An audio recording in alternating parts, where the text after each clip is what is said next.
البنات تستشهد ايش جنبي قاعدين على باب البيت يعني داخلين الارض مقاومين وكانهم منفلتين عن القانون.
지난 한 주간 이스라엘과 중동 소식입니다.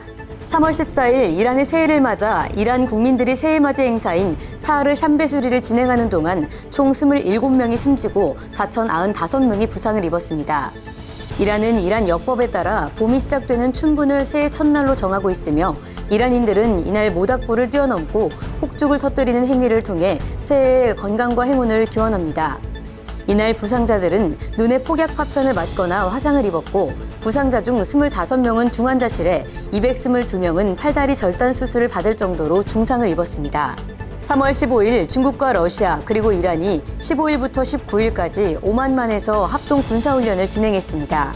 안보벨트 2023으로 명명된 이번 해상훈련은 2019년과 2022년에 이어 3국 간 세 번째 합동훈련입니다. 현재 미국과 신경전을 벌이고 있는 중국과 러시아, 이란 3국은 지난해 1월에는 인도양에서 같은 훈련을 실시한 바 있습니다.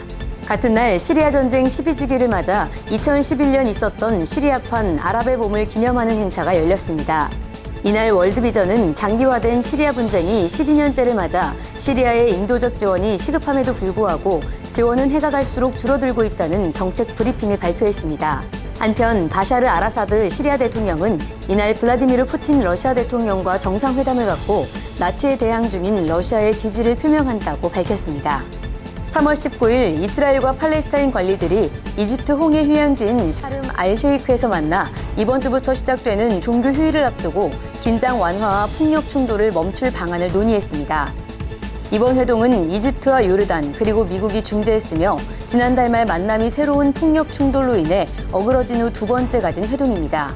첫 회동 후 유혈 충돌이 급증해 두 번째 회동에 대한 기대가 낮았으나 곧 시작되는 이슬람 라마단 신성월과 내달 유대 유월절 축일에 앞서 양측의 긴장 완화 필요성이 제기돼 성사됐습니다.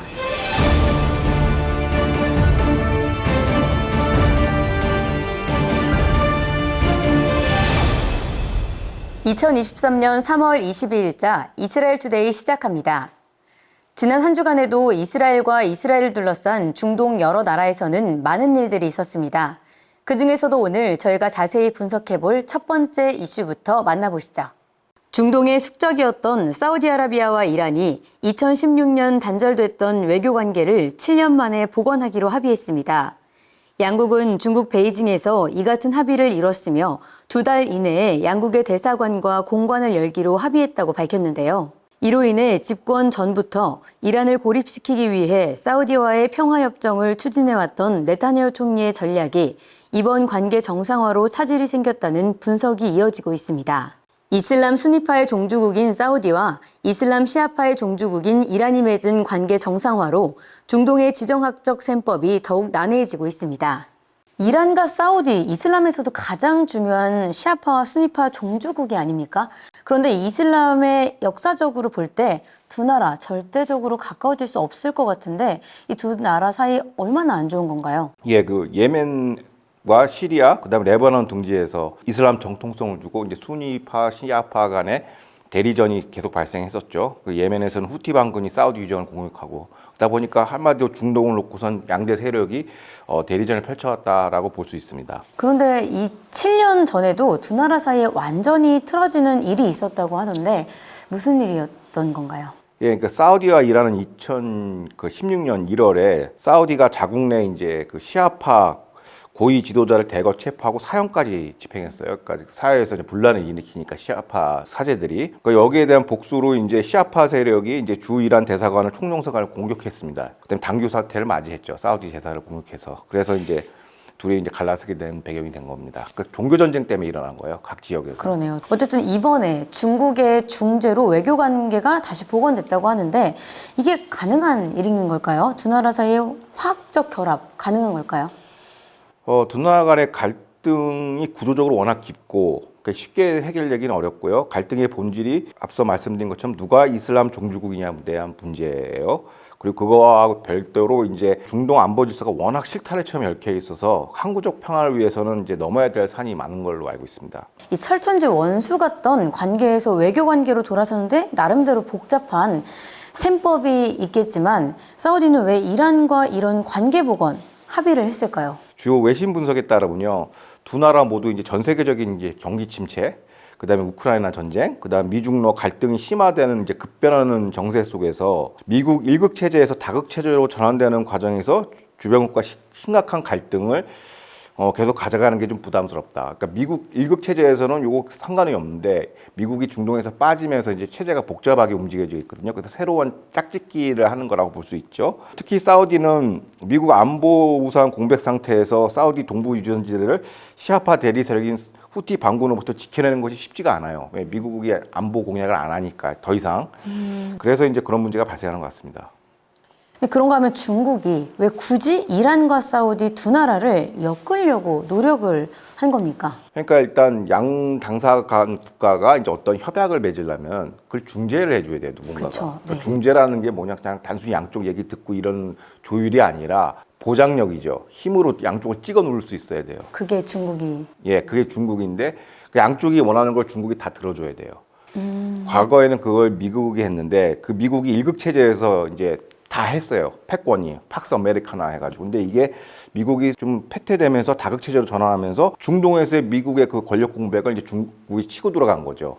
그러면서 양측의 공교롭게도 중국하고 이란은 미국의 제재 대상이에요. 둘 다 경쟁 관계니까. 네네. 그러니까 사우디는 미국과도 동맹이 사실상 와해가 됐어요. 그러니까 사이가 이제 많이 안 좋아졌죠. 뭐 주기적으로 이제 미국이 사우디 측에 증산을 해라. 근데 사우디가 안 된다. 가격이 싸지잖아요. 증산을 해버리면. 그래서 이제 우리 수입 구조에 관한 문제니까 건들지 마라 해가지고 티격태격 했어요. 그러다 보니까 다극 체제에서는 중국 입장에서는 사우디, 이란으로부터 안정적인 에너지를 받을 수가 있어요. 그러니까 미국이 지금 중국을 몰아내고 있거든요. 그 달러 패권 체제, 기축통화 체제에서. 그러면은 중국이 예를 들어서 원유를 수입하려고 한다면은 달러 결제를 해야 돼요. 이게 페트로 달러라는 거예요. 그러니까 배럴당 얼마 달러 이 뉴스 많이 들어보셨잖아요. 그게 달러 기준으로 설정된 거거든요. 그 달러로 결제하지 않으면 원유를 살 수가 없어요. 근데 사우디가 최근에 페트로 달러 안 쓴다. 달러 결제 안 해도 되고 너네 자국 통화로 결제해 줄게. 가능하다. 예. 그래서 사우디가 위안화 결제를 하고자 하니까 중국도 좋죠. 그렇죠. 산업 개발하려면 원유가 핵심이거든요. 밑바탕 근간이 돼야 되는데 안정적으로 원유를 받고 있는 것이죠. 중국은. 중국, 이란, 사우디 3국이 패퇴하는 미국 어떤 패권 질서, 핵심이 달러, 에너지 안보 질서에서 새로운 다자 구조를 모색하는 게 요번 중국 중재, 이란, 사우디 국교 정상화의 핵심입니다. 이렇게 중국이 이런 역할을 하도록 미국이 그냥 구경만 하고 방관만 하는 건지 아니면 미국도 몰랐던 건지. 그 일각에서 이제 외신을 보다 보면 이제 바이든이 이제 뺨 맞았다. 뭐 약간 뭐 그런 식으로 평하는데 저 개인적으로 동의하지 않아요. 그 왜 그러냐면 이번 정상화는 그러니까 사우디, 이란, 중국 중재 정상화는 미국의 방관 혹은 암묵적 동의에 의해서 이루어졌다고 저는 봅니다. 암묵적으로 그냥. tacit agreement가 있었다라는 것이죠. 그러니까 방관한 거예요. 알면서도 모른 척한 거죠. 왜 그러냐? 네타냐후 총리 같은 경우는 이제 외교 일본 독트린이 사우디와 관계 정상화예요. 사우디와 관계 정상을 하는 이유가 뭐냐면 아브라함 협정이라고 있죠. 순위파랑 이스라엘이랑 결합돼 가지고 이란을 대응한다. 이란 포위 전략 뭐 이런 개념으로 이제 아브라함 협정을 트럼프 행정부 때 만들었는데 이거를 심화 발전시키기 위해서는 사우디하고 이스라엘의 국교 정상화가 핵심이에요. 그래서 네트냐후가 지속적으로 워싱턴에다가 그걸 요구했어요. 정상화 좀 해달라. 그러니까 요번에도 볼 수 있듯이 중국이 중재력으로 이란 사우디 국교 정상화 했듯이 미국이 중재를 서야 사우디하고 이스라엘하고 국교 정상화가 되는 거예요. 결국에 미국이 서야 바로 서야. 그렇죠. 근데 여기서 이제 중요한 게 뭐냐면 최근에 이제 월스트리트저널 보도에 따르면 사우디가 미국 측에 요청을 한 거예요. 오케이, 이스라엘이랑 국교 정상하겠다. 대신 이거 보장해 다오라고 그 리스트를 줬어요. 런쥬리 리스트를 줬는데 그 1번이 뭐냐면 평화적 핵개발 기술 제공해달라. 미국이. 핵개발, 네. 미국을 해달라. 근데 미국이 단칼에 거절했어요. 왜? 핵 비확산 원칙에 맞지 않는다. 그렇죠. 해서 거절을 했죠. 그러다가 갑자기 이제 사우디가 이제 중국 중재 아래 이란과 국교 정상을 한다고 한 거죠. 왜 그랬을까요? 그러면 우리가 합리적인 추론을 해보면 중국이 사우디 핵기술 제공하는 게 이면 합의 원칙적으로 나오지는 않았는데 그것 때문에 이게 요번 딜이 성사가 된 것이다. 아, 중국은 합의를 했다. 그렇죠. 중국은 우리가 핵개발 도와줄게. 도와줄게. 왜냐하면 사실상 이란과 사우디 간의 캐캐묵은 뭐 종교 갈등 이런 것도 있지만 본질적으로는 이란은 핵을 보유하고 있고 디팩토 사실상 보유하고 있죠. 근데 사우디는 없어. 그러면 어떻게 돼요? 세력 균형이 안 맞잖아요. 근데 이거를 미국 쪽에 요청을 했는데 안 만들어 주니까 중국에다가 요청을 했더니 오케이 해줄게. 대신 너네 합의해. 딱 된 거죠. 그래서 이른바 사우디와 이란 간의 공포의 균형이 형성된 것입니다. 궁극적으로 바이든 입장에서는 본인이 원하든 원치 않았던 중국이 개입으로 인해서 이란 사우디 균형 질서에 크게 반대할 필요는 없는 것이죠. 네, 이렇게 두 나라 관계가 가까워지는 것을 보는 이스라엘 입장은 참 복잡할 것 같아요. 우선 이스라엘은 사우디와 외교 관계를 만들어 가려고 하고 또 반대로 이란과는 아주 상극인데 베냐민 네타냐후 총리에게도 아주 불리할 것 같은데 앞으로 이스라엘의 스탠스 어떻게 될까요? 그 질문에도 나와 있듯이 이스라엘만 팽당한 거죠. 완전 팽당하고 그리고 바이든 전 정권이 이제 트럼프 행정부가 설계한 이란 포위 아브라함 협정은 사실상 끝난 거다라고 보시는 게 맞고요. 미국의 친이란 중동 질서 재편이 명확해졌습니다.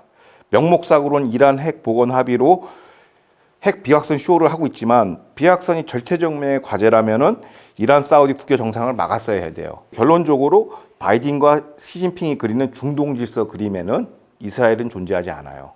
그래서 어떻게 보면 일단 이스라엘의 외교적 해법은 이제 답이 없다.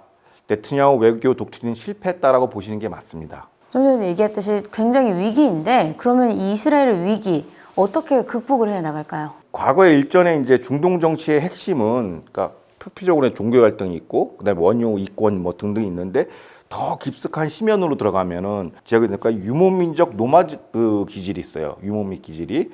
그러니까 노마드적 기질이란 게 뭐냐? 사막에서 부족이 생존하다 보니까 신의 성실이나 이런 신용은 존재하지 않아요. 내가 살기가 급하기 때문에 합의했다가 깨고 언제든지 상대방을 팔아넘깁니다. 생존을 위해서. 그러다 보니까 이른바 현대 국가에서 부합하는 경제협력안보동맹 이런 개념은 별로 의미가 없어요. 본질에 가면은 다 그냥 서로 팔아넘기는 거예요. 그리고 사우디하고 GCC 연합국이랑 같은 순위파 연대인데 아랍에미리트하고 사우디하고 사이가 별로 안 좋아요. 증상 가지고도 맨날 싸우고 아브라함 협정 가지고도 싸우고. 그러니까 들여다보면 다 분쟁이야. 그러니까 언제 누가 누굴 팔아먹을지 몰라요. 결국엔 생계를 위해서는. 그렇죠. 그러다 보니까 여기서 네트냐후가 막 우리가 기술 개발해 줄 테니까 우리랑 딜해 뭐 이런 그 근대 국가의 그런 외교 전술 전략은 이젠 더 이상은 의미가 없다. 그래서 이 분위기를 반전시키기 위해서는 이란 핵 단독 타격을 할 수밖에 없어요. 미국 빼고. 그래야 이 분위기가 반전이 돼요. 왜냐하면 중동 정치는 힘의 정치거든요. 가장 힘센 사람한테 무릎을 꿇을 수밖에 없어요. 그게 노마드적 그 현상인데 완전 원시대로 돌아가서 에이모랄 시대로 돌아가서 이제 중동 정치를 할 수밖에 없다라고 보여집니다.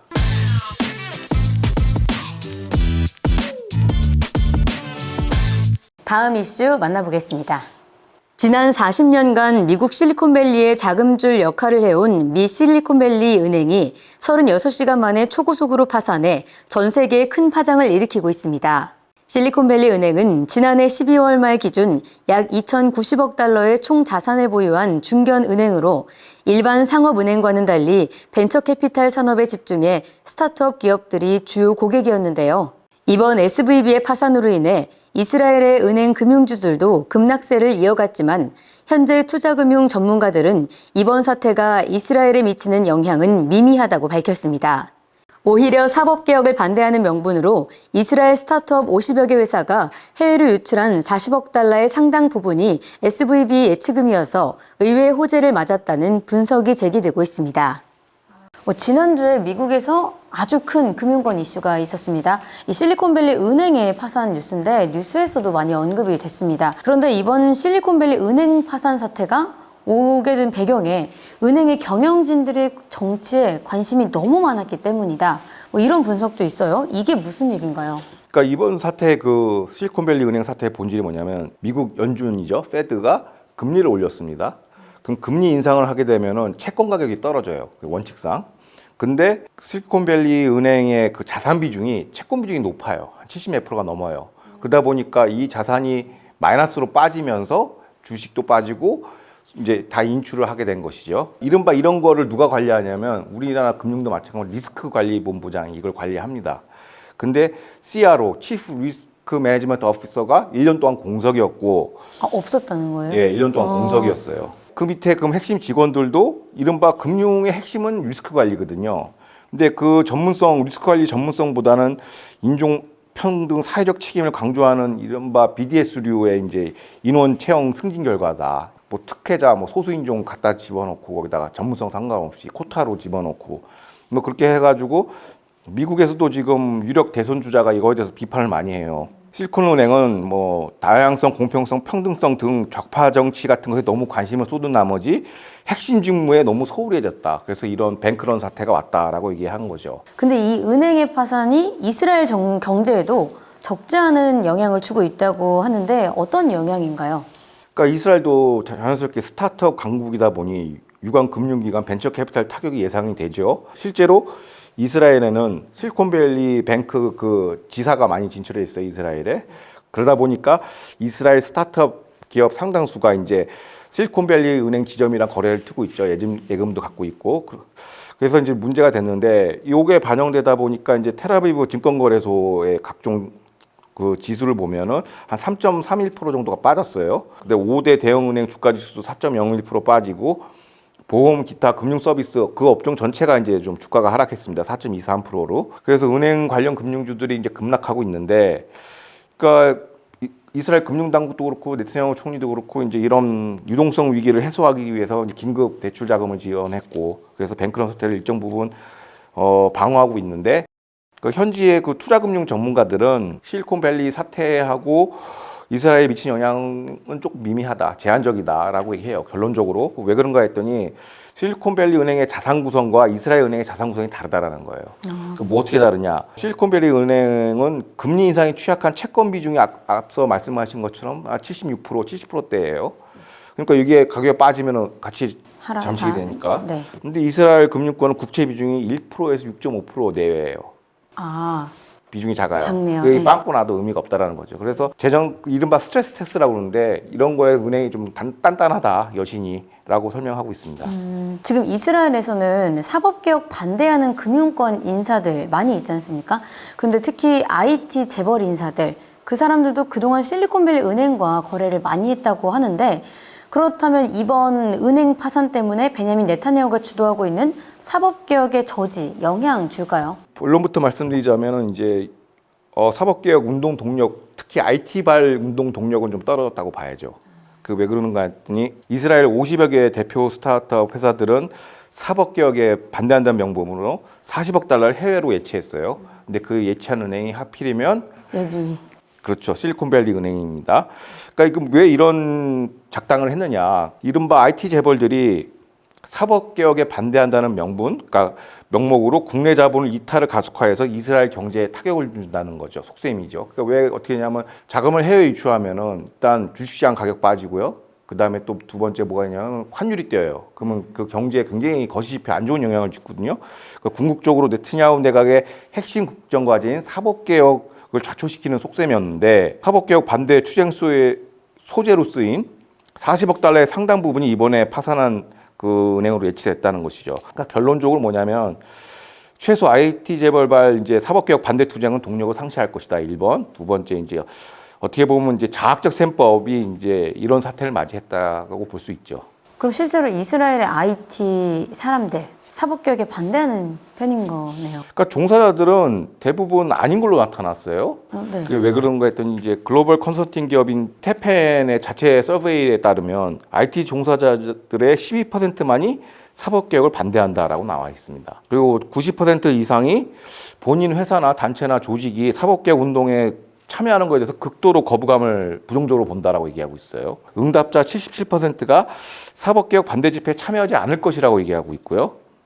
그 다음에 이제 사법개혁에 관련한 일련의 이제 그 불복종 운동 있지 않습니까? 지난번에 우리가 언급했던 뭐 예비군 훈련 거부, 뭐 불법 시위, 그 다음에 뭐 요번 것처럼 빅텍의 해외 자금 이탈 등 이런 거에 대해서 완강히 반대 혹은 부정평가하는 것 나타났고요.